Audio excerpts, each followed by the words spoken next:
Welcome to four sides TV. విద్యా హక్కు చట్టం జాడేది 2009 ఏప్రిల్ 1 నాడు విద్యార్థులకు 6 సంవత్సరాల నుంచి వెళ్ళి 14 సంవత్సరాల వరకు ఉచిత విద్యాబోధన చేయాలని, ఉచిత విద్యా బోధన నిర్వహించాలని, అలాగే ఎస్టీ, ఎస్టీ, మైనారిటీ, బీసీ ఎవరైతే ఉన్నారో ఈ ఎకనామికల్లీ బ్యాక్వర్డ్ కమ్యూనిటీకి సంబంధించింది వారికి ఉచిత ప్రవేశాలు కల్పించాలని, ఉచితంగా విద్యాబోధన చెయ్యాలని ఏప్రిల్ 1, 2000 నాడు ఒక యాక్ట్, ఆ చట్టం అమలులోకి వచ్చింది. ఆ చట్టం అమలు వచ్చింది ఏప్రిల్ 1 నాడు కాబట్టి అలాగే ఏప్రిల్ ఫూల్ చేయడానికే ఇది చట్టం తీసుకొచ్చారా అన్నట్టుగా ఉంది. ఎందుకంటే ఎప్పుడైతే మనం ప్రైవేట్ మేనేజ్మెంట్ స్కూల్కు సంబంధించిన అది చూస్తే గతంలోనే వాళ్ళు చాలా క్లియర్గా చెప్పేశారు, మాతోని ఉచితాలు సాధ్యం కావు. చట్టం చెప్తున్నప్పటికీ ఉచిత విద్యా బోధన కల్పించాలి. నిర్బంధ విద్య 16 నుంచి 14 వరకు అమలు చేయాలి. ప్రైవేట్ స్కూళ్ళల్లో 25% విద్యార్థులకు, ఎకనామికల్లీ బ్యాక్వర్డ్ క్లాసెస్కు సంబంధించిన విద్యార్థులను ఉచితంగా ప్రవేశం కల్పించాలి. వారికి ఫీజుకు సంబంధించి కూడా రాయితీలు ఇవ్వాలి అని చెప్పారు. ఆ విషయంలోనే ప్రైవేట్ స్కూల్ యాజమాన్యం మాత్రం మాతోని ఈ విషయం కాదు, మీరు కేటగరైజ్ చేయండి, ABCDగా గుర్తించి వారిని ఆ స్కూల్స్ని గుర్తించండి అని చెప్పారు. ప్రైవేట్ స్కూల్కు సంబంధించిన గుర్తించడాలు ఏంటి? అంట్లో విద్యాబోధన చేయాలంటే వేలాది రూపాయలు, లక్షలాది రూపాయలు వారికి సంబంధించిన ఫీజులు చెల్లించాల్సిన అవసరం ఏమున్నది? ప్రభుత్వ పాఠశాలలు ఏం చేస్తున్నాయి? విచిత్రమైన విషయం ఏంటంటే దేశవ్యాప్తంగా ఈరోజు లిటరసీ రేటు మనం ఎవరైతే చెప్తుందో అధికారికంగా లెక్కల ప్రకారం 77% లిటరసీ రేట్ దేశవ్యాప్తంగా ఉండా, ప్రధానంగా కేరళ బ్రహ్మాండమైన లిటరసీ రేట్తో ముందడుగు ఉండగా మన రాష్ట్రంలో కేవలం 66.54% విద్యాబోధన విద్యార్థి సంబంధించిన లిటరసీ రేట్ ఉన్నదండి. ఈరోజు మనకు సంబంధించిన ఎవరైతే ఉన్నారో వెబ్సైట్స్ చెప్తున్నాయి. అధికారికంగా లెక్కల ప్రకారం ఈరోజు రాష్ట్రంలోని మంత్రివర్యులు ఎవరైతే ఉన్నారో సీఎం రేవంత్ రెడ్డి అధ్యక్షతన అతని దగ్గరనే ఉంది కాబట్టి ఈరోజు ఒక డిఎంఓ అలాగే ఎంఈఓ అలాగే డిఓకి సంబంధించిన అధికారులతో ఈరోజు సమావేశం ఏర్పాటు చేశారు. స్కూల్స్లలో ఎందుకు తగ్గిపోతుంది, డ్రాప్అవుట్స్ శాతం ఎందుకు పెరుగుకుంటూ పోతుంది అని దాని మీద విశ్లేషించి వారికి రావాల్సిన డిఏలకు సంబంధించిన కూడా 2% పెంచడానికి ఈరోజు అధికారపూర్వకంగా ఉప ముఖ్యమంత్రి అయినటువంటి బట్టి విక్రమార్క గారు ఈరోజు వెల్లడించారు. వాస్తవానికి ఒకసారి చెప్తే విద్యార్థులకు సంబంధించింది ప్రభుత్వ పాఠశాలల్లో కానీ ప్రైవేటు పాఠశాలల్లో కానీ ఎందుకు విద్యాబోధన కరువైపోతుంది?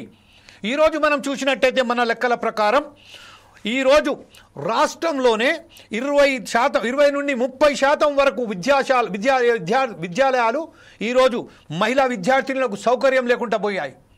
అలాగే 13 నుంచి 20% వరకు నీళ్ళ సౌకర్యం కూడా, కనీస నీళ్ళ సౌకర్యం కూడా ఆ స్కూల్స్లలో లేవు.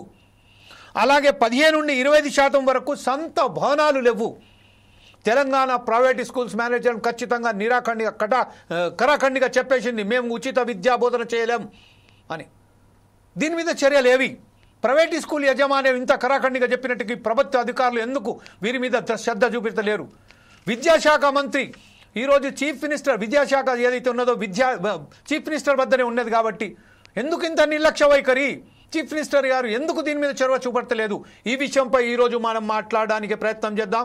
విద్యార్థులకు సంబంధించిన స్కూల్స్ మొదలయ్యాయి కాబట్టి ఈరోజు స్కూల్స్ మొదలైన ఈ సందర్భంలో డ్రాప్అవుట్స్ ఏదైతే ఉన్నారో దానికి ఖచ్చితంగా నిలదీయవలసిన బాధ్యత కూడా ప్రభుత్వాల మీద ఉన్నది, ప్రభుత్వ అధికారుల మీద ఉన్నది, ప్రభుత్వ యంత్రాంగం మీద ఉన్నది. ఎందుకు ఇంత నిర్లక్ష్య వైఖరి వేస్తున్నది? ఈ విషయంపై మాట్లాడడానికి శ్రీనివాస్ గారు, తెలంగాణ టీచర్స్ ఫెడరేషన్కు సంబంధించిన సెక్రటరీ శ్రీనివాస్ గారు మనతో లైన్లో ఉన్నారు. అలాగే జక్కుల దేవదానం గారు, రిటైర్డ్ హెడ్ మాస్టర్, అనేక సందర్భాలలో అనేక పోరాటాలు చేస్తూ పేద విద్యార్థులకు ఉచిత ప్రైవేట్ స్కూళ్ళల్లో కూడా ప్రవేశం కల్పించడానికి పోరాటం చేస్తున్న యోధుడు దేవదానం గారు కూడా ఈరోజు మనతో ఉండడం. అలాగే విద్యార్థుల సమస్యల పట్ల ఒక్కసారిగా పోరాటం చేస్తున్న ఉస్మానియా యూనివర్సిటీ విద్యార్థి నాయకుడైనటువంటి డిబిఎస్ఏ రాష్ట్ర నాయకులు జంగిరి దర్శన్ గారు కూడా మనతో ఉన్నారు. అలాగే మనకు సంబంధించిన ఏబీవీపీ నుండి ఝాన్సీ గారు మనతోటి కొద్దిసేపట్లో జాయిన్ అయిపోతారు. అలాగే పీడిఎస్యు నాయకురాలైనటువంటి ఝాన్సీ గారు కూడా మనతోటి కొద్దిసేపట్లో జాయిన్ అయిపోతారు. ఫస్ట్ మనకొకసారి టీపీటీఎఫ్ రాష్ట్ర ప్రధాన కార్యదర్శి అయినటువంటి శ్రీనివాస్ గారి దగ్గర వెళ్దాం. శ్రీనివాస్ గారు, ప్రస్తుతం మన రాష్ట్ర వ్యాప్తంగా డ్రాప్అవుట్స్ పడిపోవడానికి, డ్రాప్అవుట్స్ ఇంత పెద్ద ముఖ్యంలో ఉండడానికి కారణాలు ఏంటి? సౌకర్యాలయంగా ఈరోజు ప్రభుత్వాలు ఎందుకు ఇంత విద్యార్థుల పట్ల నిర్లక్ష్య వైఖరి వేస్తుంది? ఈ విషయంపై మీరేమంటారండి? నమస్తే అండి. Yeah, please go head sir. ఇవాళ రాష్ట్రంలో విద్యా వ్యవస్థ ఈ స్థితికి చేరుకోవడానికి ముఖ్యంగా పాలకుల విధానాలే కారణమని స్పష్టంగా చెప్పొచ్చు.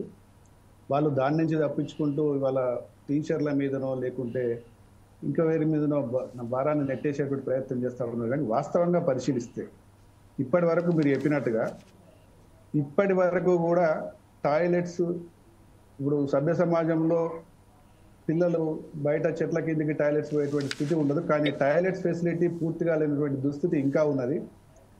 విద్యార్థుల సంఖ్యకు అనుగుణంగా టీచర్లను నింపినటువంటి దుస్థితి ఉన్నది. కొన్ని చోట్ల సంఖ్యకు అనుగుణం కంటే ఎక్కువనే ఉండొచ్చు. ఇవాళ ప్రధానంగా చట్టంలో ఉన్నటువంటి చట్టము అమలు చేయడంలో విఫలమవుతా ఉన్నాం. చట్టంలో కూడా కొన్ని లొసుగులు ఉన్నాయి. ఇలా ముఖ్యంగా చట్టంలో కనుక లొసుగులను చూస్తే విద్యా హక్కు చట్టం 6 నుంచి 14 సంవత్సరాల వరకు మాత్రమే ఇవాళ ఉచిత నిర్బంధ విద్యను అమలు చేస్తూ ఉన్నది. కానీ వాళ్ళ సమాజంలో 6 సంవత్సరాలు వచ్చే వరకు ఏ విద్యార్థిని కూడా బడిలో చేర్చకుండా ఉండడం లేదు. పూర్వ ప్రాథమిక విద్య అనేది తప్పనిసరిగా మారిపోయినటువంటి స్థితిలో ఈ పూర్వ ప్రాథమిక విద్య ప్రభుత్వ పాఠశాలలో నిర్వహించడానికి ఎట్లాంటి వెసులుబాటు లేదు. అదొక లోపం. రెండోది, ఉన్న ప్రభుత్వ పాఠశాలలో వసతులు కనుక చూసినట్టుంటే ఇవాళ సిబ్బంది ఉన్న చోట ఉపాధ్యాయులు ఉన్న చోట పిల్లలు లేరు, పిల్లలు ఉన్న చోట ఉపాధ్యాయులు లేరు. పిల్లలు చాలా మంది బాగా స్ట్రెంత్ ఉన్నప్పుడు మనకు తెలంగాణ వచ్చే నాటికి 65 లక్షల మంది విద్యార్థులలో దాదాపుగా సగం మంది విద్యార్థులు ప్రభుత్వ పాఠశాలల్లో ఉండే, ఒక సగం మంది విద్యార్థులు అంటే 50-50 ఉండే తెలంగాణ వచ్చే నాటికి. ప్రభుత్వ పాఠశాలల షేరు, ప్రైవేట్ పాఠశాల విద్యార్థుల షేరు ప్రభుత్వ పాఠశాలలో 39%, కొద్దిగా అట్టిగా 40% ఉన్నది. 60% ప్రైవేట్ పాఠశాలల్లో ఉన్నారు. ఇది నేను ఇచ్చిన రిపోర్ట్ కాదు, మన ఆకునూరి మురళి గారు విద్యా కమిషన్ నుంచి చేసినటువంటి సర్వేలో వచ్చిన రిపోర్ట్. అంటే 10% చిల్డ్రన్ ప్రభుత్వ పాఠశాలలో పడిపోయిండ్రు. ఈ పడిపోవడానికి ప్రధాన కారణం ఏంటంటే సరైన వసతులు లేకపోవడం, సరైన పర్యవేక్షణ లేకపోవడం, పిల్లల చదువులను పర్యవేక్షించడానికి పర్యవేక్షణ అధికారుల పోస్టులను గత 15 సంవత్సరాలుగా నింపడం లేదు. తెలంగాణ ఏర్పడకంటే ముందు నుంచి ఖాళీలుగా ఉన్నాయి. తెలంగాణ వచ్చి 11 సంవత్సరాలు అయింది. ఇప్పటి వరకు పర్యవేక్షణ అధికారులు లేరు. పాఠశాలల్లో toilet facility, drinking water facility లేదు. మన ఊరు మనబడి పేరు మీద, అమ్మ ఆదర్శ పాఠశాల పేరు మీద పనులు మొదలు పెట్టారు. కానీ వాటిని ఇప్పటి వరకు కూడా పూర్తి స్థాయిలో పూర్తి చేయలే. సో పిల్లల సంఖ్య ఉన్నప్పుడు ఇప్పుడు కొంత మెరుగు అయినాయి. కానీ పిల్లలు పాఠశాలల్లో చాలా మంది ఉన్నప్పుడు, అంటే ప్రభుత్వ పాఠశాలలో పిల్లలు ఉన్నప్పుడు సౌకర్యాలు లేవు. పిల్లలందరూ వాటికి విసిగి వేశారు, తల్లిదండ్రులు విసిగి వేశారు. వాళ్ళంతా ప్రైవేట్ వైపు దారి తీసుకున్నటువంటి క్రమంలో ఇవాళ ప్రభుత్వ పాఠశాలలో కొంత మేరకు మెరుగైన వసతులు, పూర్తి స్థాయిలో లేదు. కొంత మేరకైనా ఎందుకంటున్నా అంటే ఇవాళ టాయిలెట్స్ కొన్ని వచ్చినాయి. కానీ ప్రభుత్వ పాఠశాలలో టాయిలెట్స్ ఎవరు క్లీన్ చేయాలి? దానికి క్లీన్ చేయడానికి స్కావెంజర్ ఉండాలి కదా. ఇదే విద్యా హక్కు చట్టం మనం పిల్లలతోటి పని చేయించొద్దు, పిల్లలు పనికి దూరంగా పెట్టాలి అని చెప్తా ఉంది. కానీ ప్రభుత్వ పాఠశాలల్లో టాయిలెట్స్ క్లీన్ చేయడానికి గత 9 సంవత్సరాలుగా ఎట్లాంటి ఏర్పాటు లేదు. పోయిన సంవత్సరం స్కావెంజర్ను అపాయింట్ చేసుకోవడానికి అనుమతులు ఇచ్చారు. మేము స్కావెంజర్ అపాయింట్ చేసుకుంటే 3 నెలల జీతం మాత్రమే ఇచ్చారండి. అంటే విద్యా సంవత్సరం అంటే 10 నెలలు ఉంటుంది. ఈ 10 నెలలు పని చేయించుకొని వాళ్ళకి 3 నెలల జీతం మాత్రమే ఇస్తే నెక్స్ట్ ఇయర్ వాళ్ళు ఎట్లా వస్తారు? అసలు టాయిలెట్స్ ఎవరు క్లీన్ చేయాలి? ఇది ఒక పెద్ద ప్రశ్న. బడి గంట ఎవరు కొట్టాలి? పిల్లలతోటి మనం ఆ పని చేయిస్తే తల్లిదండ్రులకైనా ఇబ్బంది. విద్యా హక్కు చట్టం ప్రకారంగా పని చేయించకూడదు. మరి టీచర్లే బెల్ కొట్టాలన్నా, టీచర్లే టాయిలెట్స్ కడగాలన్నా? కొన్ని సందర్భాల్లో టీచర్లు టాయిలెట్ కడిగి దాన్ని కొద్దిగా సోషల్ మీడియాలో చేస్తే వాళ్ళని సస్పెండ్ కూడా చేసింది. పిల్లలు అడగొద్దు, టీచర్లు అడగొద్దు, మరి ఎవరికి అడగాలి? గ్రామ పంచాయతీ వాళ్ళని ప్రొవైడ్ చేశారు. గ్రామ పంచాయతీ వాళ్ళు వాళ్ళ పనులు వదులుకొని మన చోటు దేలాంగా ఉండి కడిగే ప్రయత్నం చేయరు. వాళ్ళు ఏమన్నా గ్రౌండ్ కూర్చిపోతా ఉన్నారు. అంటే మౌలిక వసతుల కొరత ఒక దిక్కుంటే మానవ వనరుల కొరత కూడా విద్యారంగంలో ఉన్నది. ఇవన్నీ సరిగ్గా పర్యవేక్షించడానికి పర్యవేక్షణ అధికారులు లేరు. ఇవన్నిటి కారణం. ఇంకా మూడో అంశం ఏంటంటే ఇవాళ పిల్లల తల్లిదండ్రులు ఏం ఆలోచిస్తున్నారు అంటే ప్రతి తరగతికి ఒక ఉపాధ్యాయుడు ఉండాలి. ఇలా ప్రైవేట్ పాఠశాలకు పోతే ప్రతి తరగతికి ఒక ఉపాధ్యాయుడు ఉంటాడు, ప్రతి తరగతికి ఒక సెక్షన్, ఒక గది, ఒక ఉపాధ్యాయుడు ఉంటాడు. ఇలా ప్రభుత్వ పాఠశాలకు వస్తే ప్రాథమిక పాఠశాలలో 5 తరగతులకు ఒకరు లేదా ఇద్దరు ఉపాధ్యాయులు. ఈ ఒకరు లేదా ఇద్దరు ఉపాధ్యాయులకు బోధనేతర పనులు చాలా ఉంటాయి. వాళ్ళు వచ్చినప్పటి నుండి పోయే వరకు దాదాపు 5-6 యాప్స్ లో అప్లోడ్ చేయాలి మ్యాటర్ను. మిడ్ డే మీల్స్ అప్లోడ్ చేయాలి, విద్యార్థుల అటెండెన్స్ అప్లోడ్ చేయాలి, ఎంఈఓ ఇంకేదో పెడతాడు అప్లోడ్ చేయాలి. కనీసం 1 గంట సేపు అయినా యాప్స్ మీద పెట్టాల్సిన అవసరం వస్తుంది. సో ఉన్న ఒక టీచరు గంట సేపు యాప్స్ మీద పెడితే పిల్లలు ఎట్లా ఖాళీగానే తిరుగుతారు. చిన్నపిల్లలు కాబట్టి చెప్పిన పని స్పష్టంగా దాన్ని రీచ్ అవుతారని గ్యారెంటీ లేదు. సో పేరెంట్స్ ఇవన్నీ గమనిస్తూ ఉన్నారు.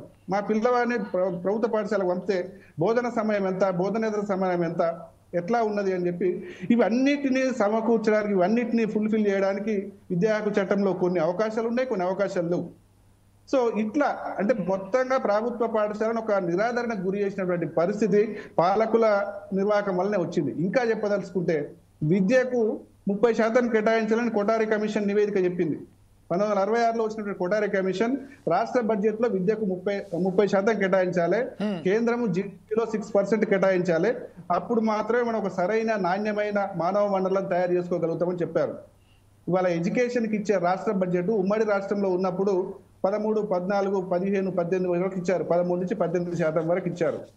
ఇవాళ తెలంగాణ రాష్ట్రం ఏర్పడ్డాక ఇచ్చిన బడ్జెట్ శాతము 6%, 5%, 7%. మొన్న కాంగ్రెస్ పాలకులు వాళ్ళు మేనిఫెస్టోలో పెట్టుకున్నారు, మేము 15% రాష్ట్ర బడ్జెట్ లో కేటాయిస్తామని చెప్పి. అధికారంలోకి వచ్చినాక వాళ్ళు కేటాయించింది 7.3%. సో ఇట్లా అంటే నిర్లక్ష్యానికి ఎందుకు? మౌలిక వసతులు కల్పించాలంటే బడ్జెట్ ఉండాలి. బడ్జెట్ లేకుండా మౌలిక వసతులు ఇవ్వలేము, స్కావెంజర్లకు జీతాలు ఇవ్వలేము, టీచర్లకు సరైన సమయంలో జీతాలు ఇవ్వలేము. మెయిన్ సరైనటువంటి బడ్జెట్ కేటాయించాలి, సరైనటువంటి పర్యవేక్షణ అధికారాన్ని నియమించాలి, పర్యవేక్షణ స్ట్రిక్ట్ గా చేయాలి. అప్పుడు మాత్రమే సాధ్యమవుతుంది. టీచర్లకు బోధనేతర పనులు కాకుండా 5 తరగతులు ఉంటే 5 టీచర్లు ఉండాలి.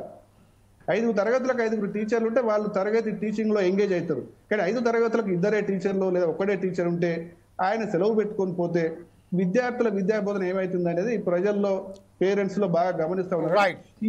ఈ లోపాలన్నీ మనం ఫుల్ఫిల్ చేసుకోగలిగితే ఖచ్చితంగా ఇవాళ ప్రభుత్వ పాఠశాల నుంచి వాళ్ళు ప్రైవేట్కి పంపుతారంటే వాళ్ళంతా సంపన్నులై పంపుతలేరు. ఇక్కడ ఇట్లాంటి లోపాలు ఉన్నాయి కాబట్టి వీటిని అధిగమిస్తూ వీటిని తట్టుకోలేక బయటకు పంపుతారు. కాబట్టి ఈ లోపాలను అధిగమించుకుంటే మనం ఒక మంచి నాణ్యమైన విద్య మరొకసారి మీ వద్దకు వస్తాను. శ్రీనివాస్ గారు మరొకసారి మీ వద్దకు వస్తాను. ఇప్పటిదాకా ఒకసారి స్వాతి గారి దగ్గరికి వెళ్దాం. పీడిఎస్యూ నాయకురాలైనటువంటి స్వాతి గారు, ప్రస్తుతం మన శ్రీనివాస్ గారు చెప్పినట్టుగా గతంలో ఎప్పుడైతే ఒక్కసారి 50% ఉన్న విద్యార్థుల శాతం ఈ రోజు 60%, 65% ఇట్లా ప్రైవేట్ పాఠశాలలకు పోయింది. ఈ ప్రభుత్వ పాఠశాలలలో విద్యార్థుల సంఖ్య తరుక్కుంటా పోతుందని చెప్తున్నారు. అలాగే అధ్యాపకుల కొరత కొట్టొచ్చినట్టు కనబడుతున్నది. అలాగే అధ్యాపకులకు కాకుండా అక్కడ శానిటైజేషన్ సంబంధించిన పెద్ద సమస్య. మహిళల విద్యార్థినుల పట్ల ఎంత చులకన ఉన్నదంటే ఈరోజు ఎక్కడ కూడా వారికి వసతులు లేవు. తాగినట్టు ఇప్పుడు మీరు రాకముందు చెప్పింది మనం ఎంత % ఉన్నది, అక్కడ విద్యార్థులకు సంబంధించిన టాయిలెట్స్ ఎట్లా ఉన్నాయో, నీళ్ల సౌకర్యం ఎట్లా ఉన్నదో దానికి సంబంధించిన ప్రతి ఒక్కటి మనం ఒక స్ట్రాటజికల్గా చెప్పడం జరిగింది. ఈ విషయంలో మీరు యాజ్ ఎ పీడిఎస్సీ నాయకురాలుగా మీరేమంటారండి? ముందుగా 4 సైడ్స్ టీవీకి డిస్కషన్ ని ఆర్గనైజ్ చేసినందుకు ధన్యవాదాలు తెలియజేస్తూ, అట్లానే నా కో ప్యానల్ మెంబర్స్ అందరికీ కూడా, రెస్పెక్టెడ్ సర్స్, అట్లానే కో విద్యార్థి నాయకుడు జంగిలి దర్శన్ గారికి అందరికీ కూడా నమస్తే. ముఖ్యంగా విద్యా హక్కు చట్టానికి సంబంధించి మనం మాట్లాడుకుంటే సార్, ఈరోజు తెలంగాణ రాష్ట్రంలో unified district information system for education కి సంబంధించిన స్టాటిస్టిక్స్ మనం ఒకసారి గమనించినట్లయితే 2021 నుంచి 2024 ఈ 3 సంవత్సరాల కాలంలోనే గవర్నమెంట్ స్కూల్స్ లో 4.5 లక్షల మంది విద్యార్థుల ఎన్రోల్మెంట్ తగ్గిపోయింది. మనం ప్రైవేట్ స్కూల్స్ లో చూసుకుంటే అదే 3 సంవత్సరాల కాలంలో 5,80,000 మంది విద్యార్థుల సంఖ్య, ఎన్రోల్మెంట్ సంఖ్య పెరిగింది. ఎందుకు ఈ డిఫరెన్స్? ప్రభుత్వ పాఠశాలల నుంచి ఎందుకు విద్యార్థులు దూరం జరగాల్సి వస్తుంది, ప్రైవేటు పాఠశాలల్లోకి ఎందుకు వెళ్లాల్సి వస్తుంది అన్న ప్రశ్న మనమే కాదు ప్రభుత్వం వేసుకోవాలి. ఈ రోజు ఎందుకు వెళ్లాల్సి వస్తుంది? పోనీ ఏమైనా పావర్టీ తగ్గిపోయిందా, ధనవంతులు అవుతున్నారా? ఈ రోజు తెలంగాణ రాష్ట్రంలో ఉన్నటువంటి పేద కుటుంబాలన్నీ కూడా ధనవంతులైనందువల్ల వాళ్ళ పిల్లల్ని ప్రైవేట్ పాఠశాలలకు పంపిస్తున్నారంటే లేదు. పావర్టీ ట్రెండ్స్ చూస్తే కూడా మనకు తెలిసిపోతుంది కదా. డే బై డే పావర్టీ పెరుగుతుంది తెలంగాణ రాష్ట్రంలో, కానీ ఎక్కడ కూడా తగ్గుతున్నట్టు లేదు. మరి పేద విద్యార్థులు అందరూ కూడా ఈ రోజు ప్రభుత్వ పాఠశాలలకు దూరం అవ్వడానికి కారణం ఏంటి అంటే ఈ రోజు మన కళ్ళ ముందు కనిపిస్తుంది. సెంట్రల్ గవర్నమెంట్ స్టాటిస్టిక్స్ మనకు చూపిస్తున్నాయి. దాదాపు 6,000 పాఠశాలల్లో సింగిల్ టీచర్ ఉన్నారు. సింగిల్ టీచర్ ఉండి విద్యను ఎట్లా బోధిస్తారండి? 6 సబ్జెక్టులు ఉంటే ఒక టీచర్ విద్యను ఎట్లా బోధిస్తారు? అది పాసిబుల్ అవుతుందా? ఈరోజు చాలా పాఠశాలల్లో 2,800 పాఠశాలల్లో మహిళలకు, అమ్మాయిలకు టాయిలెట్ ఫెసిలిటీ లేదు. 5,500 పాఠశాలల్లో అబ్బాయిలకు టాయిలెట్ ఫెసిలిటీస్ లేదు. కనీసం తాగడానికి మంచినీళ్లు లేని పాఠశాలలు 5,000 పైచిలకు పాఠశాలలు ఉన్నాయి. కనీసం మంచినీళ్లు ప్రొవైడ్ చేయలేకపోతే ఈ రోజు తెలంగాణ రాష్ట్ర ప్రభుత్వం పేద విద్యార్థులు చదువుకుంటున్న పాఠశాలల్లో మీరు విద్యా హక్కు చట్టం గురించి మాట్లాడడానికి అసలు ప్రభుత్వానికి ఏమైనా అర్హత ఉందా అండి? అర్హత ఉండడం కాదు. ఈ రోజు విద్యా హక్కు చట్టం తెలంగాణలో ఉంది. ఏడ ఉంది అంటే పేపర్ మీద ఉంది. తెలంగాణ నేల మీద ఉన్న పేద విద్యార్థులకు అందుబాటులో లేదు ఈ రోజు తెలంగాణ రాష్ట్రంలో విద్యా హక్కు చట్టం. దీన్ని మేము తీవ్రంగా ఖండిస్తున్నాం. ప్రభుత్వాలు పేద విద్యార్థులకు విద్యను అందించే వైపుగా మీరు దృష్టి పెట్టాలి. ఈ రోజు ఇందాక సార్ చెప్పినట్టు మనం బడ్జెట్ ట్రెండ్స్ ఒకసారి చూసుకుంటూ ఉంటే డే బై డే తగ్గుకుంటూ పోతుంది కానీ పెరుగుతున్నటువంటి దాఖలాలు లేవు.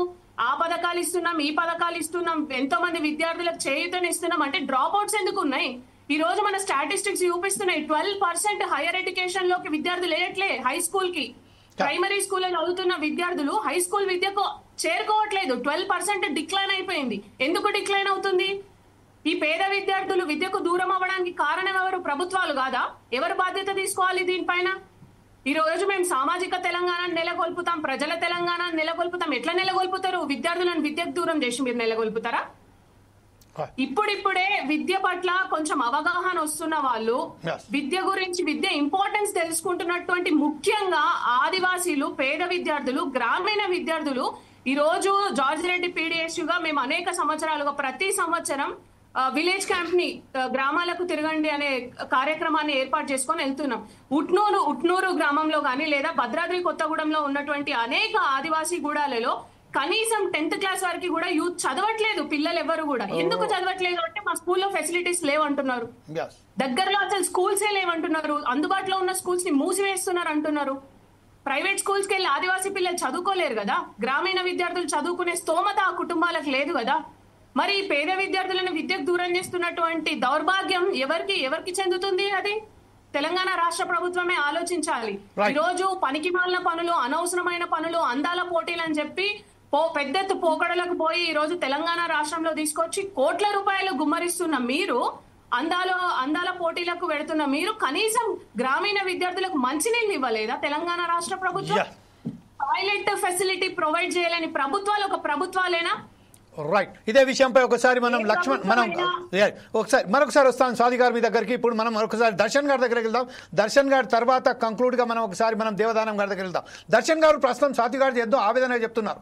ప్రభుత్వ పాఠశాలల్లో కొరతలు ఎలా ఉన్నాయో, ప్రభుత్వ పాఠశాలలో ఎంతవరకు విద్యార్థుల సంఖ్య రోజు రోజుకు తగ్గిపోతుందని చెప్తున్నారు.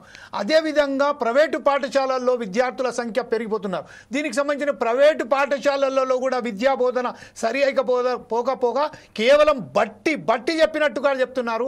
వారికి సంబంధించిన సమాజం పట్ల అవగాహన లేకుండా కేవలం సబ్జెక్టుల మీదనే వారిని ఒకసారిగా పట్టినట్టు వారికి చెప్తున్నారు. ఇప్పుడు ఏదైతే రాష్ట్ర ప్రభుత్వం ఈరోజు డిఎంఓస్ అలాగే ఎంఈఓస్కు సంబంధించిన ఒక మీటింగ్ పెట్టింది.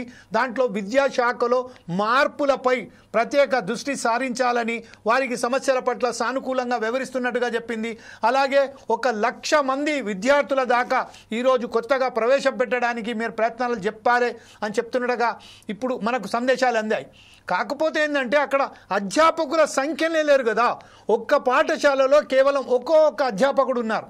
అతను ఎలా మేనేజ్ చేయగలుగుతాడు? ఈరోజు అదే ప్రైవేట్ పాఠశాలల్లో అనేక మంది ఉపాధ్యాయులను వాళ్ళు చేస్తూ లక్షలాది రూపాయల యాడ్లు ఇచ్చుకుంటూ వాళ్ళు ఆకర్షణీయ పరంగా వారికి ప్రజలను మభ్యపెట్టే ప్రయత్నం చేస్తున్నారు. ఈ విషయంపై మీరేమంటారండి? సార్, ముఖ్యంగా ఫోర్సైట్ టీవీ యాజమాన్యానికి విద్యా హక్కు చట్టం గురించి మంచి డిబేట్ ని ఆర్గనైజ్ చేస్తున్న ఫోర్సైట్ టీవీ యాజమాన్యానికి, ఇందులో పాల్గొన్నటువంటి ప్యానల్ సభ్యులకు, ముఖ్యంగా ఉస్మానియా యూనివర్సిటీ ఉక్కు పిడికిలి ఉద్యమ నాయకురాలు మన స్వాతి గారికి ప్రతి ఒక్కరికి ధన్యవాదాలు తెలియజేస్తూ సార్, ముఖ్యంగా నేను ఈ సందర్భంగా చెప్తా ఉన్నాం ఏంటంటే సార్, ఈ ప్రభుత్వాలకు అంటే ఎస్సీ ఎస్టీ బీసీ మైనారిటీ విద్యార్థులు చదువుకుంటే అంటే విద్యను దూరం చేసేటువంటి కుట్రలు ఈ ప్రభుత్వం చేస్తా ఉన్నాయి. ఎందుకోసం అనంటే విద్యను వ్యాపారీకరణ ధోరణితో ఈరోజు ప్రైవేటు విద్యా సంస్థలకు ఎంఈఓలు కానీ డిఈఓలు కానీ అదేవిధంగా ఈ స్కూల్ ఎడ్యుకేషన్ సంబంధించినటువంటి వాళ్ళు అనుమతులు లేకున్నా కూడా ఈరోజు విచ్చలవిడిగా అనేక ప్రైవేటు స్కూళ్లకు అనుమతులు ఈరోజు ఇస్తా ఉన్నారు. అంటే అక్కడ క్వాలిఫైడ్ బీఈడి టీచర్స్ లేకున్నా జీవో నెంబర్ 1 ప్రకారంగా ఒక ప్రైవేటు పాఠశాలను ఏర్పాటు చేయాలంటే అక్కడ క్వాలిఫైడ్ బీఈడి టీచర్స్ ఉండాలి. నెంబర్ 2 అక్కడ గ్రౌండ్ ఫెసిలిటీ ఉండాలి. నెంబర్ 3 అక్కడ ఫైర్ స్టేషన్ లాంటిది ఉండాలి. నెంబర్ 4 అక్కడ పార్కింగ్ ప్లేస్ వాటివి పర్మిషన్ ఉండాలి. ఇవన్నీ ఏమి లేకున్నా కూడా ఈరోజు ప్రైవేట్ స్కూళ్లకు ఎందుకు పర్మిషన్లు లేకుండా ఎందుకు నడిపించుకుంటా ఉన్నారంటే ఎమ్మెల్యేలకు సంబంధించినటువంటి వాళ్ళు కార్పొరేట్ స్థాయిలో ప్రభుత్వంలో ఉన్నటువంటి పెద్దల అనుమతితోటి వాళ్ళ పలుకుబడితోటి ఈ రోజు ప్రైవేటు పాఠశాలను నడిపించుకుంటాం. మేము ఈ సందర్భంగా అంటున్నాం సార్, ఈ ప్రభుత్వానికి చిత్తశుద్ధి ఉంటే ఈ కాంగ్రెస్ ప్రభుత్వానికి విద్యాశాఖ మంత్రి రేవంత్ రెడ్డి గారి దగ్గర ఎందుకు పెట్టుకున్నాడు అని ఈ కాంగ్రెస్ ప్రభుత్వాన్ని గౌరవనీయులు తెలంగాణ రాష్ట్ర ముఖ్యమంత్రి గారిని డిబిఎస్ఐ విద్యార్థి సంఘం పక్షాన ఉస్మానియా యూనివర్సిటీ విద్యార్థి సంఘం పక్షాన బహుజన విద్యార్థి సంఘాలుగా ఈరోజు నేను ఈ కాంగ్రెస్ ప్రభుత్వాన్ని ప్రశ్నిస్తా ఉన్నాను. ఎందుకోసం అంటే మీరు ముఖ్యంగా తెలంగాణ రాష్ట్రానికి విద్యాశాఖ మంత్రిని ఇప్పటి వరకు పెట్టకపోవడం అంటే తెలంగాణలో విద్యను డెవలప్మెంట్ చేసేటువంటి ఆలోచన ఈ ప్రభుత్వాలకు లేదు అనేటువంటి స్పష్టత మాకు అర్థమవుతా ఉన్నది. మేము ఈ సందర్భంగా చెప్తున్నాం సార్, విద్యా హక్కు చట్టం 2009 ప్రకారంగా ఏంటి అంటే సార్, ప్రైవేటు పాఠశాలల్లో ఎస్సీ ఎస్టీ బీసీ మైనార్టీలకు 25% సీట్లు ఇవ్వాలి సార్, ఉచితంగా ఇవ్వాలి 25% వరకు. ఎందుకోసం అనంటే ఈ ప్రభుత్వాల బాధ్యత ఏంటి అంటే ఉచితమైనటువంటి విద్యను ఈరోజు ప్రభుత్వ పాఠశాలలలో సరిగ్గా విద్య అందట్లేదు, అక్కడ ఫెసిలిటీస్ లేదు. ఇంతకుముందుకు మన పీడిఎస్ విద్యార్థి నాయకురాలు స్వాతి గారు మాట్లాడింది 100% వాస్తవం. అంటే అక్కడ ఫెసిలిటీ, వాటర్ ఫెసిలిటీస్ కావచ్చు, అక్కడ టాయిలెట్స్ ఫెసిలిటీస్ కావచ్చు, అక్కడ స్టాఫ్ కూడా సీరియస్ గా తీసుకోవట్లేదు. అంటే నీకు దగ్గర డబ్బులుంటే ప్రైవేట్ పాఠశాలకు వెళ్ళి చదువుకోండి అనేటువంటి యాజమాయిషి కూడా ఈ రోజు ప్రభుత్వ పాఠశాలలు చేస్తా ఉన్నాయి. నేను అంటున్నా సార్, ఈ సందర్భంగా ఎంఈఓలు ఏం చేస్తున్నారు సార్ నాకు అర్థంగా అడుగుతున్నా, డిఈఓలు ఏం చేస్తున్నారు సార్? నేను ఒక ప్రజావాణి దగ్గరికి వెళ్ళి అక్కడ ఒక కంప్లైంట్ ఇస్తే సార్ పలానా ప్రైవేట్ స్కూల్లో పర్మిషన్ లేకుండా నడిపించుకుంటున్నారంటే మళ్ళీ వీళ్ళు కనీసం స్పందించకుండా లేని స్కూళ్లను మూసివేయకుండా ఈరోజు ప్రైవేటు స్కూళ్ళ ఈ ప్రైవేటు యాజమాన్యాలకు మద్దతు ఈరోజు ప్రభుత్వంలో ఉండేటువంటి ఆ యొక్క ప్రభుత్వ ఈ సందర్భంగా అడుగుతున్నాం సార్. దర్శన్ గారు మీ వాయిస్ బాగా బ్రేక్ అవుతుంది. మీరు నెట్ వద్దకు వెళ్ళి ఒకసారి మాట్లాడే ప్రయత్నం చేయండి, ఎందుకంటే బాగా డిస్టర్బ్ వస్తుంది. మీ దగ్గర చాలా పెద్ద ఇన్ఫర్మేషన్ ఉన్నది, కాకపోతే ఏంటంటే ఈ నెట్ ప్రాబ్లం వలన మనము ప్రజలకు వీక్షకులకు సరైన సమాచారం ఇవ్వలేకపోతున్నాం. అందుకోసం మీరు ఒకసారి నెట్ ఉన్న దగ్గరికి రండి. ఇప్పుడు మనం ప్రస్తుతం దేవదానం గారి దగ్గరికి వెళ్దాం. దేవదానం గారు, ఎప్పుడైతే మనం ఒకసారి చూస్తుంటే యాన్యువల్ స్టూడెంట్ సర్వే రిపోర్ట్ ప్రకారం మన రాష్ట్రంలో 26% డ్రాప్ అవుట్స్ నమోదయ్యాయి. ఈరోజు మనం అనేక డిబేట్స్ పెడుతున్నాము, అనేక ఉద్యమకారులు, ఉద్యమ నాయకులు, దర్శన్ గారు లాంటి వాళ్ళు, ఇప్పుడు స్వాతి గారు లాంటి, ఝాన్సీ లాంటి వాళ్ళు ప్రతిసారి డిబేట్లకు వచ్చి ప్రభుత్వం మీద చెప్తున్నారు. విద్యాశాఖ మంత్రి లేనందువల్లనే, ఒక విద్యాశాఖ మంత్రి పెట్టలేనంత మాత్రాన ఈ విద్యార్థుల పట్ల మనం న్యాయం చేయలేకపోతున్నామని మీరు భావిస్తున్నారా? అలాగే ఇన్ని డిబేట్లు పెట్టినా కూడా దున్నపోతు ముందు వీణ వాయించినట్టుగా ప్రభుత్వ అధికారులు, ప్రభుత్వ యంత్రాంగం వివరిస్తున్నది. ఈ విషయంపై సూటిగా మీరేమంటారండి? Right sir, thank you sir. మరి ఫోర్సైట్ టీవీ యాజమాన్యానికి మరి దీంట్లో డిబేట్ లో పాల్గొంటున్న మిత్రులందరికీ స్వాగతం సార్. ఈ రైట్ టు ఎడ్యుకేషన్ యాక్ట్ రాకముందుకు మన రాజ్యాంగము ఏం చెప్పింది అనేది మనం ఒకసారి చూసినట్టయితే, మనకు రాజ్యాంగం లోపల, మన ఫండమెంటల్ రైట్స్ లోపల మీ అందరికీ ఇది కనబడుతుంది అనుకోండి సార్. ఈ ఫండమెంటల్ రైట్స్ లోపల 21A ప్రకారం ఏంటిదంటే, మనకు మరి భారతదేశం లోపల మన దేశం లోపల మరి 6 నుంచి 14 సంవత్సరాల యొక్క బాల బాలికలందరికీ ఉచిత నిర్బంధ ప్రాథమిక విద్యను అందించవలసిన బాధ్యత ప్రభుత్వం పైన ఉన్నదనేది రాజ్యాంగము డాక్టర్ బిఆర్ అంబేద్కర్ గారు సూచించిన దాని ప్రకారంగా మనకు కనబడతా ఉంది సార్. అయితే ఇప్పుడు దాని ప్రకారమే విద్యా హక్కు చట్టం అనేది మరి రావడం జరిగింది. ఈ విద్యా హక్కు చట్టము ఆగస్టు 2009 లోపల మరి అది ప్రారంభించబడి మీరు అన్నట్టుగా 1/4/2010 నుంచి ఈ విద్యా హక్కు చట్టం అనేది అమల్లోకి వచ్చింది సార్. ఈ విద్యా హక్కు చట్టం లోపల మరి భాగంగా మనం చూసినట్టయితే మనకు ఒక 15 అంశాలు మనకు ఇక్కడ కనబడతా ఉన్నాయి. మరి విద్యా హక్కు చట్టం లోపల మనం గమనించినట్టయితే మొట్టమొదటిది ఏంటంటే మనకు ఈ ఫండమెంటల్ గా మరి రైట్ మనకు 2021 రాజ్యాంగ ప్రకారంగా ఆర్టికల్ 21 ప్రకారంగా అందరికి విద్యను అందించాలి. ప్రైవేట్ స్కూల్ లోపల రిజర్వేషన్స్ ఉండాలనేది మరి ఒకటి సార్ 25%. ఇంతకుముందు అన్నట్టుగా మీరు 25% బెస్ట్ అవైలబిలిటీ స్కూల్స్ అనేది మరి ప్రతి జిల్లా లోపల తీసుకోవడం జరుగుతూ ఉంటది. ఆ బెస్ట్ అవైలబిలిటీ స్కూల్స్ గురించి మనము తర్వాత డిస్కస్ చేసినా కానీ మరి దానికి సోషల్ వెల్ఫేర్ కానీ తర్వాత వారి యొక్క సంబంధిత డిపార్ట్మెంట్ నోటిఫికేషన్స్ ఇచ్చి ఆయా అప్లికేషన్స్ ఆ పాఠశాల నుంచి తీసుకొని వాళ్ళకు 25% వాళ్ళ స్ట్రెంత్ ను బట్టి ఇవ్వవలసిన బాధ్యత ఉంది. మినిమం స్టాండర్డ్స్ ను మెయింటైన్ చేయాలని విద్యా హక్కు చట్టం చెప్తా ఉన్నది. అదే విధంగా మరి ప్రొహిబిషన్ ఆఫ్ ఇంతకుముందు దర్శన్ గారు చెప్పినట్టు ప్రొహిబిషన్ ఆఫ్ అన్రికనైజ్డ్ స్కూల్స్ అనేటి వాటిని ప్రొహిబిట్ చేయాలనేది విద్యా హక్కు చట్టం చెప్తా ఉన్నది. ఇంతకు ముందుకు నేను దాదాపు 40 సంవత్సరాలు విద్యారంగంలో పనిచేసి రిటైర్డ్ అయినా. అయితే దాని లోపల రిజిస్టర్ మనకు పాఠశాల అనుమతి కొరకు కోరినప్పుడు అప్పుడు ఒక గ్రాడ్యువల్ గా ఇంక్రీజ్ అయ్యేది. ప్రాథమిక పాఠశాల కంటే 1 to 5th 1 to 7th అట్లా రికగ్నైజేషన్ ఇద్దరు. కానీ ఇప్పుడు మరి దర్శన్ గారు చెప్పినట్టు బాగా డబ్బున్న వాళ్ళు ఏం చేస్తుంటారు 1 నుంచి 10th క్లాస్ వరకు ఒకటేసారి పర్మిషన్ తీసుకొని వస్తా ఉన్నారు. దాంతో అప్పుడు పర్మిషన్ తీసుకొని దాని లోపల కూడా లొసుగులు ఉన్నాయి. ఆ పాలసీ మారవలసిన అవసరం ఉంది సార్. ఇకపోతే స్పెషల్ ట్రైనింగ్స్ ఇప్పుడు మీరు అన్న డ్రాప్ అవుట్స్ ఎవరైతే ఉన్నారో ఆ డ్రాప్ అవుట్స్ అన్నింటినీ కూడా వాళ్ళందరినీ ఐడెంటిఫై చేయాలి. ఐడెంటిఫై చేసి వాళ్ళకు స్పెషల్ ట్రైనింగ్ నేను ఇంతకుముందు గతం లోపల కూడా చెప్పాను సార్. దానిలో మళ్ళీ బడి పథకం కానీ తర్వాత residential and non residential bridge courses నిర్వహించి ఈ డ్రాప్ అవుట్ పిల్లలందరినీ కూడా విద్యావంతులుగా చేసి మెయిన్ స్ట్రీమ్ లోపల కలిపినాం సార్. ఇంతకుముందు మనం వీడియోలో చూసాం. అదే ఈ డ్రాప్ అవుట్ గల కారణాలు అంటే ఇంతకుముందు శ్రీనివాస్ సార్ చెప్పాడు మరి మేడం అందరు చెప్పినట్టుగా నేను వాళ్ళందరి యొక్క మరి వాటిని నేను ఏకీభవిస్తూ ఇంకొక 2 యాడ్ చేస్తా ఉన్నా సార్. దానికి గల కారణం ఏంటిదంటే ముఖ్యంగా కూడా మరి తల్లిదండ్రుల యొక్క ఆర్థిక పరిస్థితి, తర్వాత కొంతమంది ఆర్ఫన్స్ గా ఉండడం, ఈ పిల్లలు వాళ్ళు సంపాదించిన వాటితోటే మరి వారికి పోషణ ఇవ్వడం అనేది దాంతో కూడా కొంత మరి యొక్క డ్రాప్ అవుట్స్ అయితే ఉన్నారు. సో ఏది ఏమైనప్పటికీ ఈ విద్యాకు చట్టము డ్రాప్ అవుట్ అయిన పిల్లలకు స్పెషల్ ట్రైనింగ్ ఇవ్వాలని, తర్వాత నో డిటెన్షన్ పద్ధతి అంటే నో డిటెన్షన్ పాలసీని తీసుకొని రావడం, తర్వాత స్కూల్ మేనేజ్మెంట్ కమిటీలను ఏర్పాటు చేయడం, ఇవన్నీ అమలు అవుతున్నాయా లేవా అనేది కూడా గ్రేవియస్ సెల్ ని కూడా ఏర్పాటు చేయడం, టీచర్స్ స్టాండర్డ్స్ పెంచడం, వాళ్ళకు ఇన్ సర్వీస్ ట్రైనింగ్స్ ఇవ్వడం, మరి అదే విధంగా మరి ఇంకా పోయినట్టయితే మనకు విద్యార్థులను కొట్టకుండా మరి విద్యార్థులను ప్రొహిబిషన్ ఆఫ్ క్యాపిటేషన్ ఫీజ్, తర్వాత ఫిజికల్ గా కానీ తర్వాత మెంటల్ గా కానీ హరాస్మెంట్ అనేది లేకుండా విద్యార్థులకు నాణ్యమైన విద్యను అందించాలని, తర్వాత ఈ అడ్మిషన్స్ కు ఎటువంటి రాతపూర్వకమైన పరీక్షలు ఉండొద్దని, మరి స్పెషల్ అటెండెన్స్ ఎవరైతే లేట్ గా వచ్చిందో వాళ్ళందరూ కూడా స్పెషల్ గా క్లాసులు తీసుకోవాలని దాదాపుగా 14 అంశాలను ఈ యొక్క విద్యా హక్కు చట్టం సూచించింది సార్. ఇకపోతే మీరు అడిగిన యొక్క ప్రశ్నకు ఈ డ్రాప్ అవుట్స్ రేటు రోజు మరి యొక్క పెరిగిపోతుంది. దానికి గల కారణాలు మరి ఎన్నో కారణాలు ఉన్నాయి. దానికి ప్రైవేట్ పాఠశాలల యొక్క స్ట్రెంత్ పెరుగుతా ఉన్నది.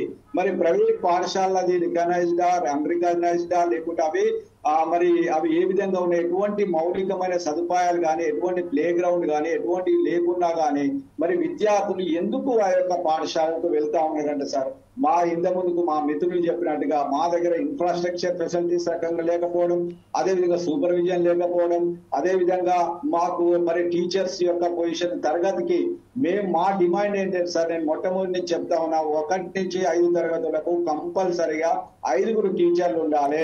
5 టీచర్స్ ఉన్నట్టయితేనే ఆ యొక్క స్కూల్ లోపల ఉన్న విద్యార్థులను మనం నాణ్యమైన విద్యను అందిస్తాం. ఈ యొక్క రైట్ టు ఎడ్యుకేషన్ యాక్ట్ కంటే ముందు మనం 21A ప్రకారంగా చూసాం.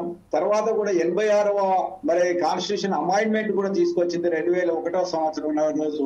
దాంట్లో కూడా దాని యొక్క ముఖ్య ఉద్దేశం ఏంటంటే అమైండ్మెంట్ ఇది 6 నుంచి 14 సంవత్సరాలుగా బాల బాలికలకు కుల మత వర్ణ వర్గ విభేదం లేకుండా ఉచిత నిర్బంధ ప్రాథమిక విద్యను అందించాలనేది మరి చేయడం జరిగింది సార్. మరి ఈ విధంగా 2009 కంటే ముందుగా కూడా మరి యొక్క మనకు ఎన్నో పాలసీలు వచ్చినాయి విద్య మీద మనం గమనించినట్లయితే. మనకు education, the national policy of education మనకు on education 1968, the national policy of education 1986. So ఇది 86 చాలా ఇంపార్టెంట్ అయినది సార్ అది. సో దాని లోపలనే ఓబీబీ కానీ అంటే ఆపరేషన్ బ్లాక్ బోర్డ్ కానీ ఇన్ఫ్రాస్ట్రక్చర్ ఫెసిలిటీస్ విద్యార్థులకు మరి కలగజేయడం, బిల్డింగ్స్ కలగజేయడం అనేది ఓబీబీ ద్వారా మనం చూస్తూ ఉంటాం. తర్వాత ఇప్పుడు నేషనల్ ఎడ్యుకేషన్ పాలసీ 2020 వచ్చింది సార్. మరి అది ఇంత ముందుకు దాని లోపల ఉన్న యొక్క అంశాలను గమనించేది ఇప్పుడు సర్వశిక్ష అభియాన్ ద్వారా కూడా ప్రతి పాఠశాలకు కొంత మనము మన సౌకర్యాలు కలగజేస్తాము. ఇవన్నీ పాలసీలు ఉన్నాయి. పాలసీలు అమలవడం లోపల కొంత లోపం జరగడం వల్ల మరి ఇంతకుముందు మిత్రులు అన్నట్టు బడ్జెట్ సక్రమంగా కొనసాగించకపోవడం వల్ల చాలా కమిషన్స్ వేసింది మనకు. యూనివర్సిటీ ఎడ్యుకేషన్ కమిటీ అని, సెకండరీ ఎడ్యుకేషన్ కమిషన్ 1952 అని, తర్వాత అదేవిధంగా యూనివర్సిటీ గ్రాంట్ కమిషన్ అని, కొటారి కమిషన్ మరి 1964, 66 ఈ విధంగా ఎన్నో కమిషన్లు ఇచ్చి ఎన్నో పాలసీలు పెట్టారు. కానీ మరి బడ్జెట్ ఎక్కువగా కేటాయించలేకపోవడం వలనే మరి ఈ యొక్క వారికి ఉపాధ్యాయులను నియమించలేకపోతా ఉన్నారు. అదే విధంగా మరి యొక్క ఇన్ఫ్రాస్ట్రక్చర్ ను కూడా ఫెసిలిటీస్ ను కలగజేయకపోతా ఉన్నారు. కాబట్టి మా ప్రభుత్వ పాఠశాలల మీద మరి యొక్క సమాజానికి కొంత మరి యొక్క అంటే వారికి మా దగ్గర కంపెనీకి కొంత వాళ్ళు వెనుకంజ వేయడం అనేది మరి మనం చూస్తా ఉన్నాం సార్. మరొకసారి మీ వద్దకు వస్తానండి. ప్రైవేట్ పాఠశాలలో చూసినట్టయితే ప్రైవేట్ పాఠశాలలో కూడా మాకంటే విద్యావంతులు లేరు సార్. నేను చాలా స్కూల్స్ ను మరి స్టేట్ రిసోర్స్ పర్సన్ గా చూసిన ఈవెన్ 10th ఇంటర్మీడియట్ వాళ్ళు చెప్తా ఉన్నారు. మరి ఈ యొక్క జీవో నెంబర్ 1 ప్రకారంగా ఉపాధ్యాయులు లేరు, ఇన్ఫ్రాస్ట్రక్చర్ లేదు, వాళ్ళకు బస్ సౌకర్యాలు ఇవన్నీ కూడా ఏది లేకపోయినా మరి పంపుతా ఉన్నారు సార్. కాబట్టి మరి యొక్క విద్యార్థి చట్టాన్ని అమలు చేసి మరి యొక్క పేద విద్యార్థులకు, నిరుపేద విద్యార్థులకు మరి నాణ్యమైన విద్యను అందించాలని ఈ బెస్ట్ అవైలబిలిటీ స్కూల్స్ మరి ప్రతి జిల్లా లోపల ఉన్నాయి. ఇప్పటి వరకు తెలంగాణ లోపల ఇంకా నోటిఫికేషన్ రాలేదు. ఆ నోటిఫికేషన్ వచ్చి ఆ బెస్ట్ అవైలబిలిటీ స్కూల్స్ లోపల నాణ్యమైన విద్యను అందించడానికి కొరకు ఈ ప్రైవేటు పాఠశాల లోపల ఏవైతే ఉన్నాయో మరి వారికి రావాల్సిన బకాయిలు ఏదైతే ఫీజు బకాయిలు రెసిడెన్షియల్ ఉంటే వాళ్ళకు హాస్టల్ కు స్కూల్ కు సంబంధించిన డబ్బులు ప్రభుత్వం చెల్లించినట్టయితే అప్పుడే బెస్ట్ అవైలబిలిటీ స్కూల్స్ వాళ్ళు మరి విద్యను అందించే అవకాశం ఉంటుంది సార్. మనం ఆ యొక్క లిస్ట్ చూసినట్టయితే క్రిస్టియన్ మైనారిటీ స్కూల్స్ ఎక్కువగా ఈ బెస్ట్ అవైలబిలిటీ స్కూల్స్ లోపల వాళ్ళు తీసుకుంటారు. ఎందుకంటే అవి ఎయిడెడ్ సెక్టార్ లో ఉంటాయి కాబట్టి వాళ్ళు కూడా మరి చాలా పాఠశాలలు మాకు ఇన్ని డబ్బులు రావాలి, వాళ్ళు ఇచ్చే డబ్బులు మాకు ఈ రెసిడెన్షియల్ టైప్ లోపల సరిపోతలేని యొక్క మరి యొక్క అభియోగాలు. కాబట్టి ప్రభుత్వము మరి 2009 మరి యొక్క విద్యార్థి చట్టాన్ని అమలు చేసుకుంటూ బెస్ట్ అవైలబిలిటీ స్కూల్స్ ను కూడా మరి వారికి డ్యూస్ ఇచ్చేసి మన నాణ్యమైన విద్యను అందించడానికి ప్రయత్నం చేయాలని. ఇదే విషయంపై ఒకసారి మనం శ్రీనివాస్ గారి దగ్గర వెళ్దాం. శ్రీనివాస్ గారు, దేవదానం గారు చెప్పినట్టుగా ఈ రోజు వచ్చి ఇప్పుడు ఈ సంవత్సరం అయినా కనీసం ప్రభుత్వం వీరి మీద చొరవ తీసుకొని ఏ బకాయిలు అయితే బాకీ ఉన్నాయో ఆ బకాయిలను చెల్లిస్తూ ప్రధానంగా ఈరోజు ఉపాధ్యాయుల కొరత ఏదైనదో ఆ కొరతను పూర్తి చేయాలని చెప్తున్నారు. కేవలం మాటలు పరిమితం కాకుండా వారిని తీసుకొచ్చి మీటింగ్లలో పిలిచి వారికి సంబంధించిన మాట్లాడడం కాకుండా ఈరోజు ఎవరైతే కాంట్రాక్ట్ ఎంప్లాయీస్గా తీసుకుంటున్న అధ్యాపకులను పర్మనెంట్గా దిశగా తీసుకెళ్ళి వారి సరైన పద్ధతిలో ఒక గాడిలో పెడితే మాత్రం ఈ డ్రాప్ అవుట్స్ ఏ రేషియో ఏదైతే ఉన్నదో అది తగ్గుతుందని చెప్తున్నారు. ఇంకొక ముఖ్య విషయం మన దేవదానం గారు చెప్పారు. ప్రైవేటు పాఠశాలల్లో కూడా ఈరోజు విద్యా బోధన అనేది ఫస్ట్ నుంచి వెళ్ళి 10 వరకు కేవలం ఆ ఇన్ఫ్రాస్ట్రక్చర్ లేకపోయినప్పటికీ కాకమ్మ కబర్లు చెప్తూ వారు తనకు పేపర్లలో పెద్ద పెద్ద పేపర్లలో యాడ్లు, టీవీలలో యాడ్లు ఇచ్చుకుంటూ ఎవరైతే పేరెంట్స్ను వారు ఆకర్షణీయంగా చేస్తున్నారు కాబట్టి వారు తన పుస్తల తాడు అమ్మి సైతం ఈరోజు తమ ఎవరైతే పిల్లలు ఉన్నారో వారికి ప్రైవేటు పాఠశాలల్లో చేర్పిస్తున్నట్టుగా తెలుస్తుంది. ప్రధానమైన కారణం ఆర్ఫన్స్కు సంబంధించింది. ఆర్ఫన్స్ విషయంలోకి వస్తే వారికి ఎవరు కూడా లేరు కాబట్టి ఆ ప్రభుత్వ పాఠశాలల్లోనే వారికి ఉచిత బోధన, ఉచిత భోజనం, ఉచిత సౌకర్యం కల్పిస్తూ వారిని విద్యాబోధన చేయాలి. ఈరోజు అలా కాకుండా అనేక పాఠశాలలు మూతపడుతున్నాయి. ఎందుకు అంటే మీరు చెప్పినట్టుగా ఒక పాఠశాలలో కేవలం ఒకే ఒక అధ్యాపకుడు. How can you maintain totally 6 classes?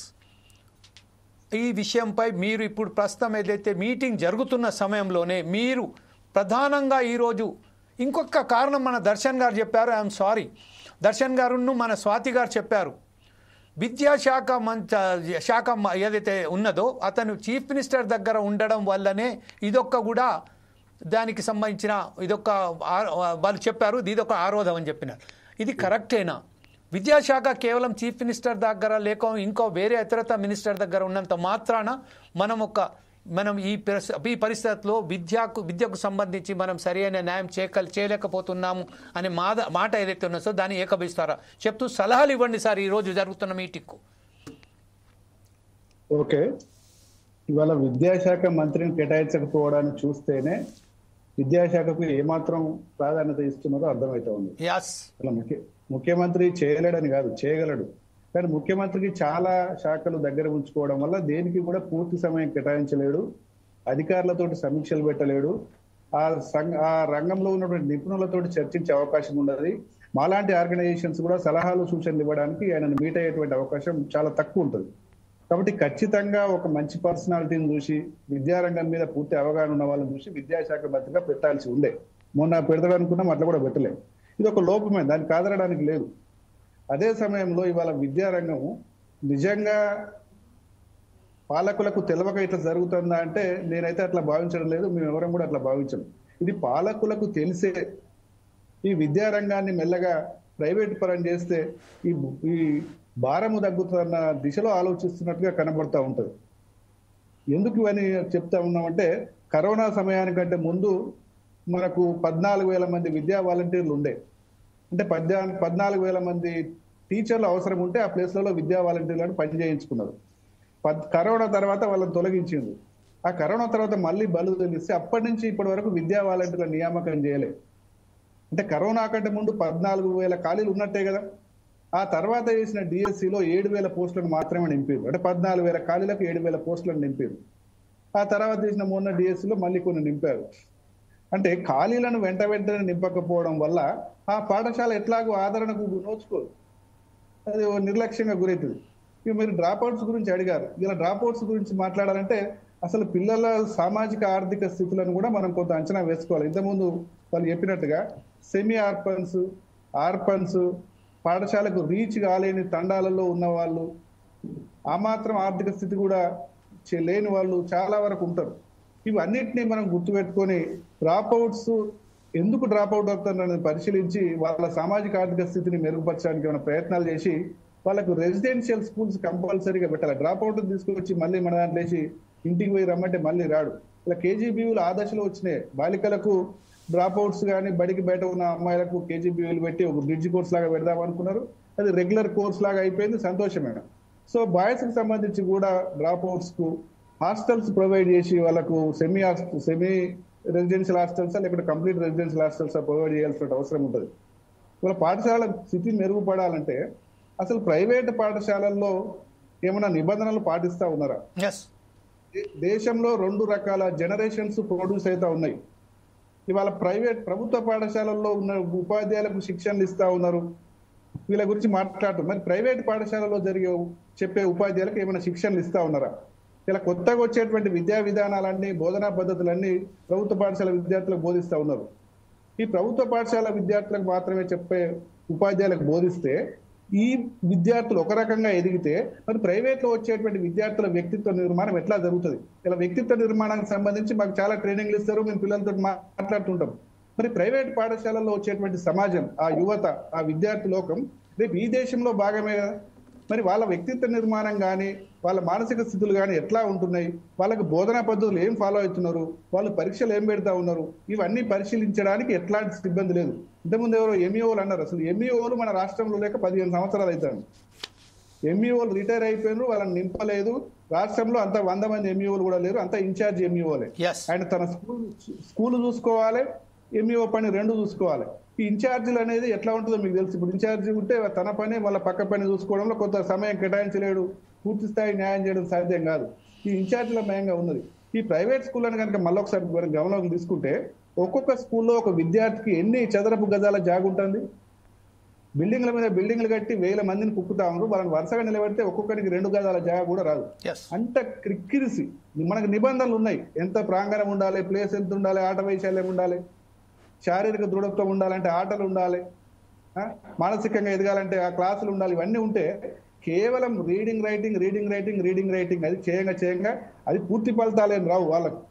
దాంట్లో వచ్చిన 10-20% ఫలితాలను పెద్దగా ఫోకస్ చేస్తూ మాకు ఇన్ని ర్యాంకులు వచ్చినాయి, అన్ని ర్యాంకులు వచ్చినాయి అంటారు. ఫెయిల్యూర్స్ ప్రైవేట్ స్కూళ్ళలో లేవా? గవర్నమెంట్ స్కూళ్ళ కంటే ఎక్కువ ఫెయిల్యూర్స్ ప్రైవేట్ స్కూళ్ళల్లో ఉంటాయి. గవర్నమెంట్ స్కూల్స్ కంటే ఎక్కువ ఫెయిల్యూర్స్ గవర్నమెంట్ కాలేజీలలో ఉంటాయి.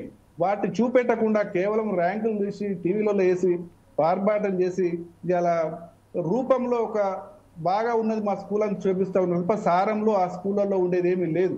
ఇది ప్రభుత్వాలు కూడా గమనించాలి. ఆకునూరు మురళి గారు కలెక్టర్ గా ఉన్నప్పుడు ఒక వ్యాసం రాసిండు, ఈ రాష్ట్రంలో విద్యా వ్యవస్థ బాగుపడాలంటే ప్రైవేట్ స్కూల్ రద్దు చేయాలి.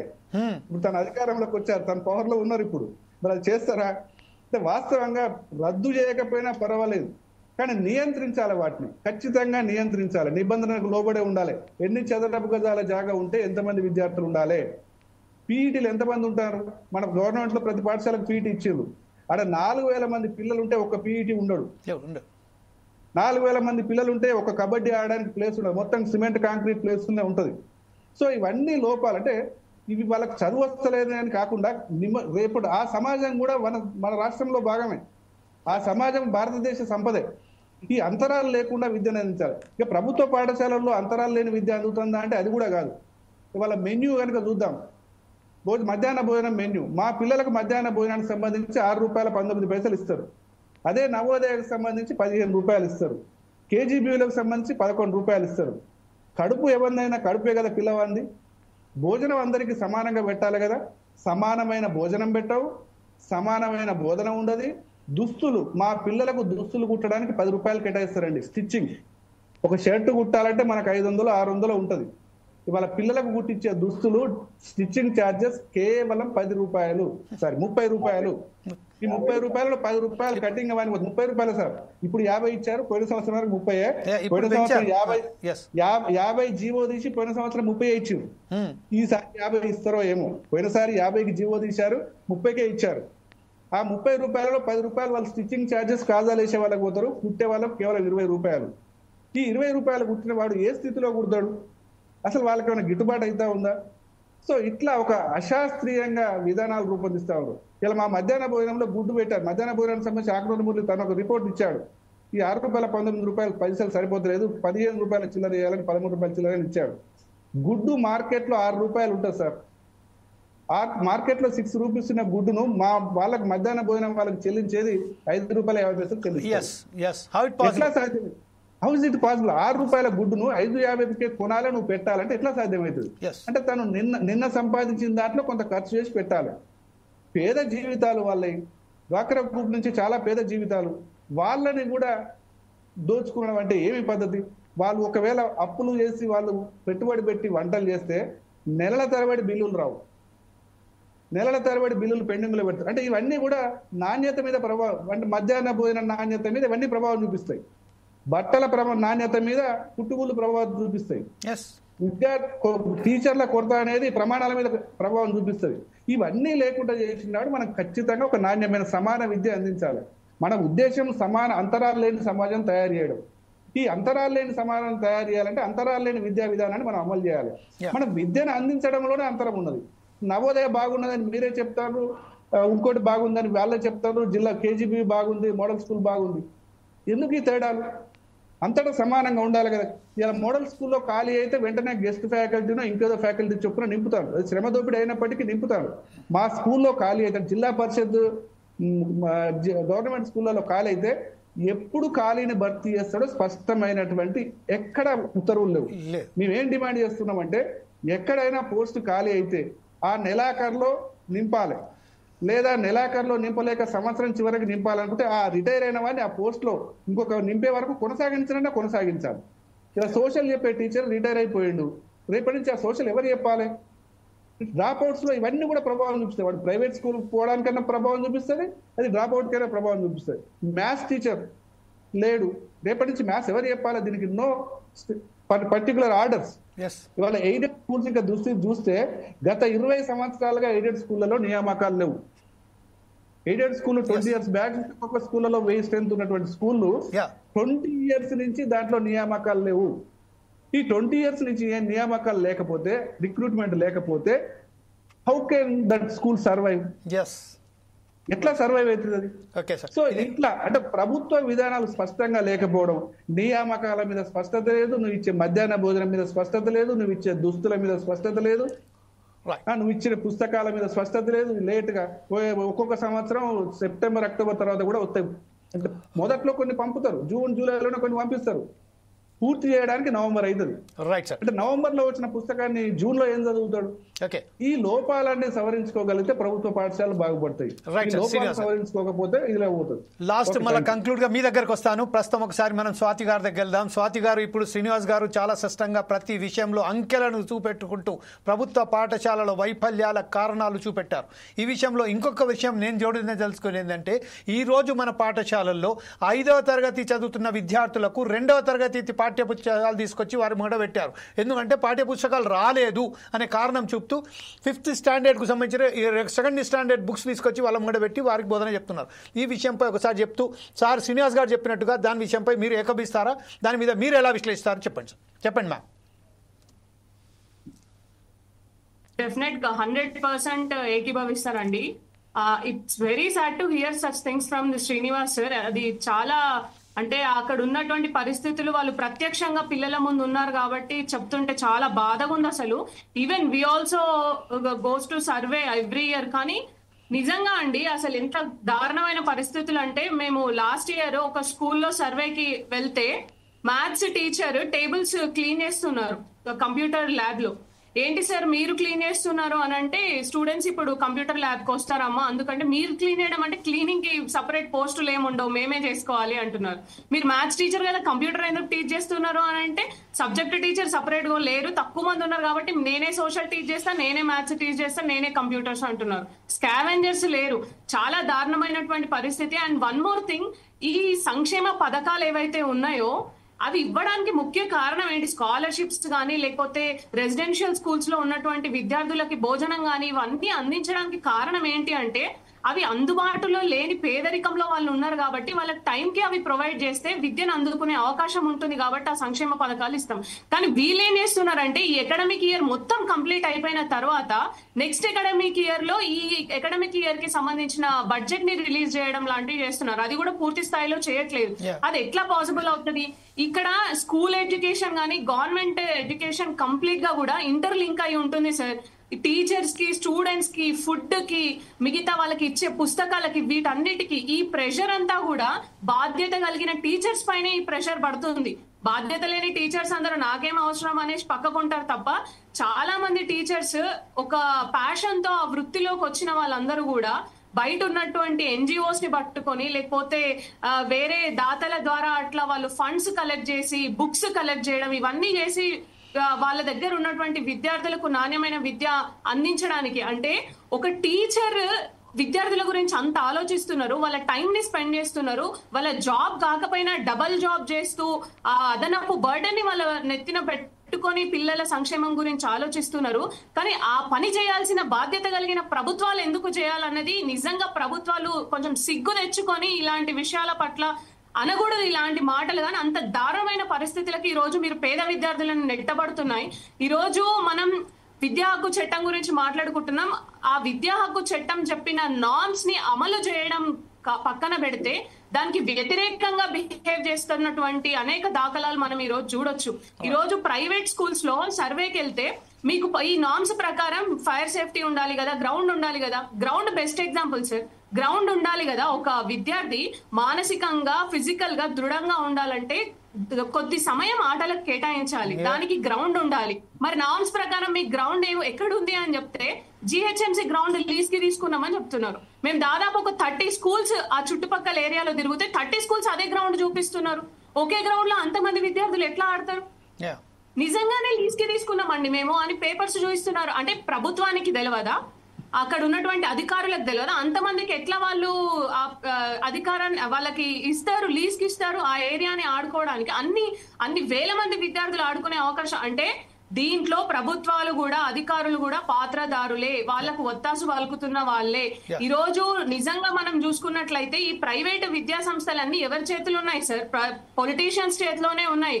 ప్రభుత్వాలు పొలిటీషియన్స్ వాటికి ఒత్తాసు ఎందుకు పలుకుతున్నారంటే they are the holders of these private and corporate institutions. మనం ఈ రోజు ఏదైనా ప్రైవేట్ స్కూల్స్ కు వెళ్తే గతంలో మీరు చూడండి, ఎంట్రన్స్ లోకి వెళ్ళంగానే ఫోటోస్ గానీ పిక్చర్స్ గానీ కనిపించేవి. ఏం కనిపించేవంటే వాళ్ళ విద్యార్థులు ఎక్కడికైనా వెళ్ళి ఏదైనా కప్పు సాధించుకొని వస్తే ఆ ఫోటోలు పెట్టేవాళ్ళు, లేకపోతే వాళ్ళ స్కూల్ కి గానీ ఏదైనా విషయంలో అవార్డు వస్తే అవి పెట్టేవాళ్ళు. కానీ ఇప్పుడు మనం ఎంటర్ కాగానే ఏముంటుంది తెలుసా సార్? లోకల్ వార్డు మెంబర్ నుంచి చీఫ్ మినిస్టర్ దాకా పొలిటీషియన్స్ చేతులు కలుపుతున్న ఫోటోలు లైన్ గా పెడతారు. ఈ నామ్స్ ప్రకారం మీకు గ్రౌండ్ లేదు, ఇది లేదే, అవేం లేకపోయినా సరే పొలిటీషియన్స్ తో మాకు పరిచయం ఉంది అన్న ధీమా వాళ్ళకి. ఇలాంటివి వ్యక్తం అవుతున్నంత కాలం ప్రభుత్వాలు ఫస్ట్ ఆఫ్ ఆల్ విద్యా హక్కు చట్టాన్ని అమలు చేయాలన్న చిత్తశుద్ధి వాళ్ళకు ఉండి అమలు చేసే వైపుగా వాళ్ళు అడుగులు వేయాలి తప్ప దాన్ని తప్పించుకునే వైపుగానో ప్రభుత్వ విద్యను పక్కకు నెట్టి ప్రైవేటు విద్యా సంస్థలకి కార్పొరేట్ విద్యా సంస్థలని పెంచి పోషించే వైపుగా అధికారులు ప్రభుత్వాలు ఉన్నంత కాలం పేద విద్యార్థులని విద్యను మనం కాపాడుకోలేము. One more thing I want to add at the end now. ఏంటి అంటే ఇప్పుడు ప్రస్తుతం ముఖ్యంగా విద్యార్థులని యువతని పట్టి పీడిస్తున్నటువంటి అంశం scholarship and reimbursement. George Reddy PDHU గా ఉస్మానియా యూనివర్సిటీ విద్యార్థులుగా మేము ప్రభుత్వాన్ని హెచ్చరిస్తున్నాం. తక్షణమే స్కాలర్షిప్ ఫీ రియంబర్స్మెంట్ విడుదల చేయాలి. ఈ రోజు లక్షల సంఖ్యలో డిగ్రీలు, బీటెక్లు, MBAలు, MAలు పూర్తి చేసుకున్న విద్యార్థులందరూ కూడా వాళ్ళ సర్టిఫికేట్స్ కాలేజ్ లో పెట్టి రోడ్ల పైన తిరుగుతున్నటువంటి పరిస్థితి ఉంది.